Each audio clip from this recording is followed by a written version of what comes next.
अमूर्त पूजेची फुलं, स्वामी माधवानंद यांच्या पुस्तकातील अंश आता ऐकूया. अभिवाचन केले सुनील शिनखेडे यांनी.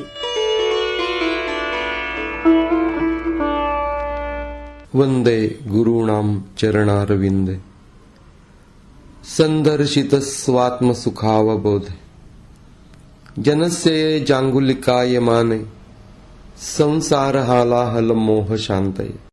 अनन्य भक्ती भावना. माझं शरीर, माझे सखे संबंधी, माझं घर, माझा पैसा, माझी बुद्धी या सगळ्यांचा मला आधार वाटतो असं माणसं म्हणत असतात. मनाचा आधार मात्र वाटत नाही, कारण ते स्वतःच स्थिर नसतं आणि आधार शोधणं हा त्याचाच एक उद्योग असतो. या सर्व आधारांची ताकद कमी पडते असं जेव्हा कळतं तेव्हा तेव्हा मन देवाचा आधार घेतं. देवाचा आधार हाच खरा आधार असं संत सांगत असतात. हे आपल्याला पटलंय आणि तशी आपली भूमिका झाली आहे असं वाटतं. ती भूमिका तशी खरीच आहे का हे तपासून पाहिलं तर मात्र वेगळंच चित्र दिसतं.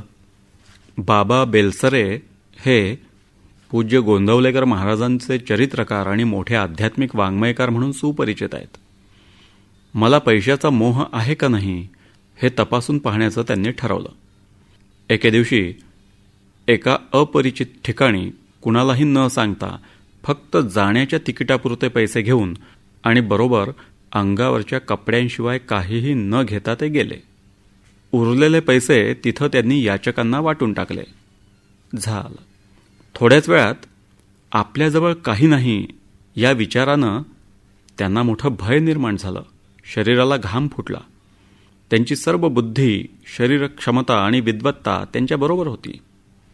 या सर्वांचा आणि देवाचा आधार न मानता मन पैशाचा आधार किती मानतं याचं प्रत्यंतर त्यांना आलं. साध्या वेळा गरीब माणसांनी त्यांना मदत केली आणि ते परतले ते एक नवा धडा घेऊन. केवळ देवाच्या आधारानं राहणं हे वरवर जेवढं सोपं वाटतं तेवढं सोपं नसतं हे समजवण्यासाठी बाबांनी हा प्रयोग केला आणि प्रसिद्ध केला. हे त्यांचं मोठेपणच. देव हेच मुख्य आश्रयस्थान, तो सोडून इतर गोष्टींना आश्रय किंवा आधार न मानणं ही भक्ताची अनन्यता होय.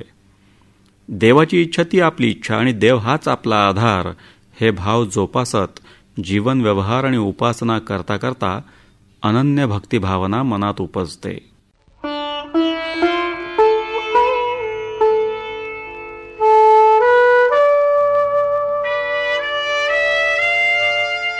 अमूर्त पूजेची फुलं, स्वामी माधवानंद यांच्या पुस्तकातील अंश आत्ता आपण ऐकले.